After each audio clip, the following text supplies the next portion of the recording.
Alright. Well, welcome to White Day. This is a fun little horror game that came out back in 2001. Some of you might be looking at this and being like, this doesn't look like the White Day I know. That's because you're probably thinking about the remake that came out back in 2017, but this is the OG. This is the classic. And it's quite a bit different from the new one. So, that being said, we'll go ahead get started. Time will not be when I click into the game. It's actually going to be when I gain control of the character, and I'll give us a count to that.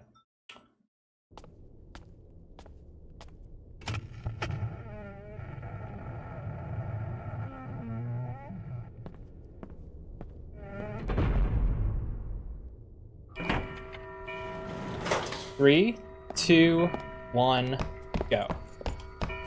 So I've also been joined by a wonderful host and wonderful friend, Deep Salt. Hello.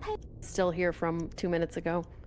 Look at her necklace. Look at her necklace, chat. Look at the necklace. The drip. It's phenomenal. What's the necklace's name? Does it have a name? Probably, but I couldn't tell you. So yeah, everybody in this game is wearing a custom costume because why not? And I'm going to explain real quick what's going on. There's this 3-minute segment here where you're supposed to go, oh, well, it's already over, but we're supposed to go into a vent in the bathroom. But if you put that ladder, you can use geometry in order to skip the entire thing. It's phenomenal. It's a little tricky of a setup, but first try always. Fantastic work. Mm-hmm. And now I need to grab some stuff out of the safe, which is a lot harder than it looks because you move really fast when you're sprinting. So I'm actually going to walk for a bit, do like the minimal run that I can, and then crouch so that I don't overshoot it. Now I'm going to be doing a lot of menuing while I'm running throughout this game, which is actually the reason why I'm playing on normal and not an easier difficulty, because on anything below normal, the game actually pauses when you have your inventory brought up. But not here. There is no pausing. If you get attacked and you don't know what to do, well, good luck. So, of this, we're going to skip a couple cutscenes. Dialogue in this game is very important. I need to make sure that I'm picking the correct dialogue choices each time to minimize the amount of talking that I have to listen to. Also, there are two main paths for this game, speedrun-wise. One of them is So-Yeong's path, and one of them is Sung-Ah's path. And we are doing So-Yeong's path. So, that will come in a little while. For now, I'm heading upstairs because I need to solve a puzzle. I'm supposed to be going classroom to classroom, looking in baskets and counting a bunch of balls to figure out the code for a safe. However, there's a nifty little stool that I can climb on top of that allows me to just pop my head into the side of the safe and grab the acid that I need out of there without knowing the actual combination. Okay, chat, who else there? I've seen other speedruns, but I can't remember the names of them off the top of my head, where you don't have to open the safe, but you clip into it through geometry like this. I feel like I've seen it in other speedruns, but I couldn't remember earlier when I was talking about this, so if you know one, let us know. Yep, so we grab the acid. I'm also going to grab this insect repellent. This is to prepare for our first boss encounter.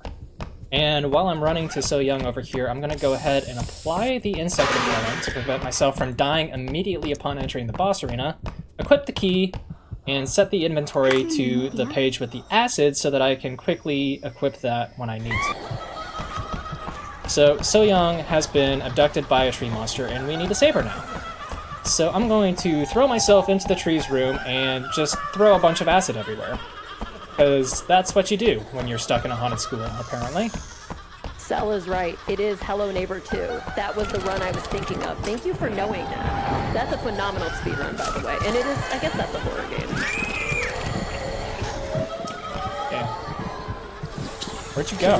Oh, you went in the tree! She loves nature. She just has to hang out with the trees. Yeah, so basically I have to wait for the ghost to go into one of these little, like, pustule pods and spray it with acid while she's in it to destroy it. Otherwise, I get splashed by acid from the pods, and that's not good, because damage is never good. Actually getting pretty good RNG here. She's only gone into the tree once so far. Every time she goes into the tree, she stays there for a few seconds and just wastes time. And there's only one time that she's guaranteed to go in, which is right now, when there's one pod left. I'm going to position myself here, be ready to throw the acid, and once it's done, I'm going to try to run out of the room, get as much distance as I can before the cutscene triggers. Whew. And that is the tree boss done.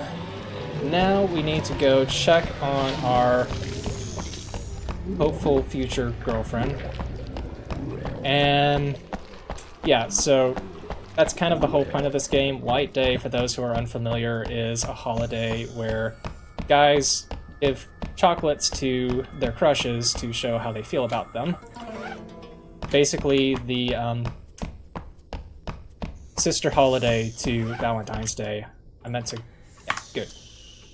Now we're going to pick all of the first dialogue choices here because they're the fastest.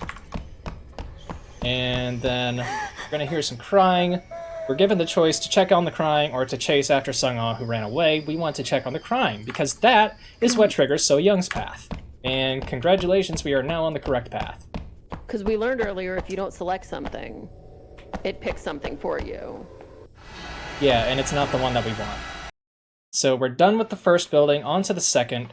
And this building is really fun because this is like a 4-story building, right? And we are supposed to be doing a whole bunch of puzzles to, like, fire a clay sculpture to give a mother to an abandoned ghost baby. But instead, what we're going to do is we're going to go ahead and open this door. You saw that little talisman slot? The talisman doesn't actually lock the door. It makes this an infinitely looping hallway. But the thing about that hallway is it only checks to loop at one particular spot, and it only checks to see if you're moving forward. So if you move sideways, you're good. And there's the door. So cool. I love that. I love that little thing. Just a little trick. And now we're going to run back into So-Yeong here.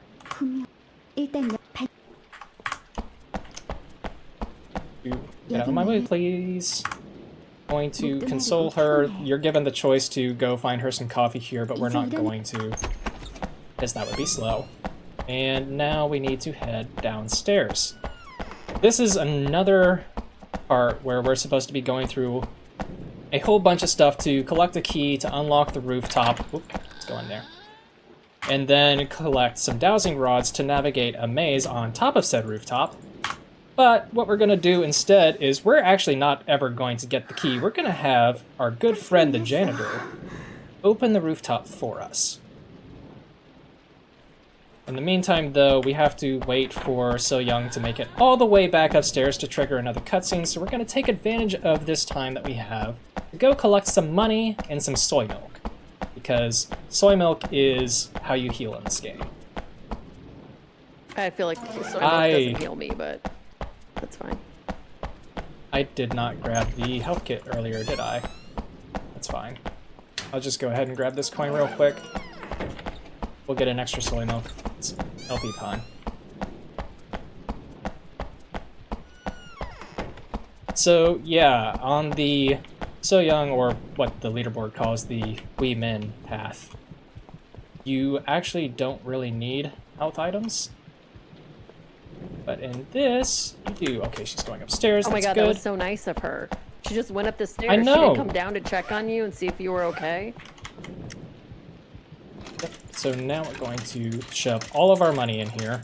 Unfortunately, even though you can put all of your money in at once, you can only dispense one soy milk at a time. So we have to go back and forth like this.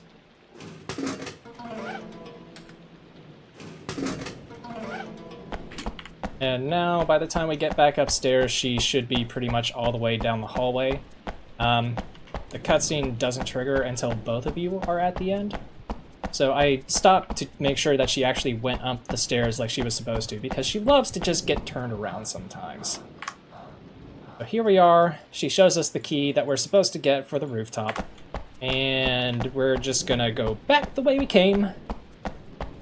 You don't want to go get the key? These are overrated. You know what? That's fair. They sure are. So I'm gonna run in this corner here until he kind of veers off to the side. That's gonna make it where he opens the door at an angle where he doesn't see me, and I can just run in here. Now, every time I go the wrong way in this labyrinth, I get thrown back to the start and take damage. But thankfully, I know exactly where I'm going. I don't need the dowsing rods, and we're done. For a second there, I thought the janitor got aggroed. I have no idea what that would look like, but when you mentioned earlier that that was a possibility, I'm constantly worried about it now. Yeah, so the janitor really only gets aggroed if he doesn't turn to the side like that. If he comes straight at the door, that's when you have to worry. Now I'm being chased by Sung-Ah's mother because, surprise, Sung-Ah is actually dead. There you are. Okay, you're actually doing pretty well. Don't hit me, please. These little heads on the floor, they will stop you in your track if you walk onto them. You are being very fast. I mean, I appreciate it, don't get me wrong, but, don't hit me. No, come on, come on, come on, come on, come on. You're doing so well, don't ruin it now. This is a very scary part, because if she catches up to me before I'm ready for her at the end, I'm just kind of screwed. So, it's a good bit of distance. Hopefully this will be fine. Do you like fuses, chat? Perfect. Oh, wow, that was amazing. Perfect timing. Yeah, so if I flip that switch too early before she's close enough to the ledge, it will actually just stagger her, and she won't fall to her death. That is a long scream. Good lord. But then if she gets too close and so, to you, yeah, she shreds you. Yeah, so if you don't get her with the switch, you have to, like, bait her back away from it so that the switch can cool down and then come back and try it again. Anyway, we just turned on the lights for the gym, which also opens the exit for us. But we're not gonna go downstairs because that's low. Good lord. I'm just gonna fall down instead. I'm gonna drink some soy milk, stay healthy. Right now, the whole gym is supposed to be on fire, but because I didn't go in the way I was supposed to, it's not. So I can just go ahead and collect everything that I need without worrying about the flames that I'm supposed to be putting out. So normally I would need 3 different fire extinguishers, an A, a B, and a C. But because I grabbed everything that was behind the C fire, I just need the A.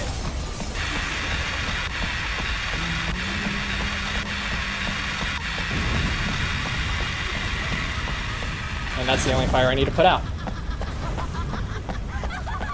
So now I put the valve on, turn on the sprinklers. And then we're supposed to go around, but you can just kind of clip through. Not like that. Come on. There we go. Talk to So-Yeong. She gives us the fire talisman, and I'm supposed to be able to go over you, not under you. Don't do that to me, please. Still have 2 soy milks, which is perfect. That's all I'll need for the labyrinth. So, yeah, the big difference between the 2 paths is on the Wee Min path, I actually end the game here. I don't go into the labyrinth. So you all get a special treat where I have to navigate this while being chased by Ghost Girl with energy balls being thrown at me, and I have to collect all of the talismans that I've already collected in order to break the curse of the school. Thankfully, this is not too terrible to navigate. There's a rule of thumb that as long as you keep that in mind, you're set. And that is, every time you take a turn, you commit to it. So if there's like another turn immediately after a turn, you just keep turning in the same direction. Go ahead and pop a soy milk to lower my heart rate so that I can keep running as fast as possible. The red one is the one that gets a little tricky. There's like a little island here. Yep, there we go. We're on the right path. Ooh, someone is angry. This is how you leave the matrix, right? Yeah. Okay, I'm gonna grab this one, and then I'm going to do another heal. Not because I need it for the labyrinth, but because in the final escape, your heart rate carries over, and I don't want to be slow for that. So here's our final talisman up ahead. Time will be once I go across the glass bridge and hit the white light at the end. But first, we have to actually get there, and I am given the choice to pick up So-Yeong to carry her to the end, or to just save myself. Obviously, we're just going to save ourselves. And there is time. Phenomenal. Now, earlier we encountered a very fun bug where Schmumbler was at low health. As picking up the last talisman, there must have been a tiny bit of damage done to him. And then he was just dead. Like, he couldn't exit out of the game. The character's heart rate was on the whatever fatal or whatever it says, and nothing would happen. Mm-hmm. So it was very interesting when things happen during cutscenes to the character. Yep, because the game never stops, even in the cutscenes. Gotta love it. What's your PB in this game? My PB is about a minute faster. Nice. So, not a bad time. No, that's great. But yeah, so that's really it for this game. Once again, I'm Schmumbler. You can find me at Twitch as Schmumbler. You can find me pretty much everywhere else as Schmumbler2. Twitter or X, whatever. Co-host, Blue Sky, all of the things. Thanks to Beep for helping commentate this a little bit, considering Beep has literally never seen this game before today. Now I gotta play it. That's how it works. But yeah, that's about it for me. Beep, I'll let you take over. It's got a lot of good stuff in it, so it was fun to watch. Thanks for playing it.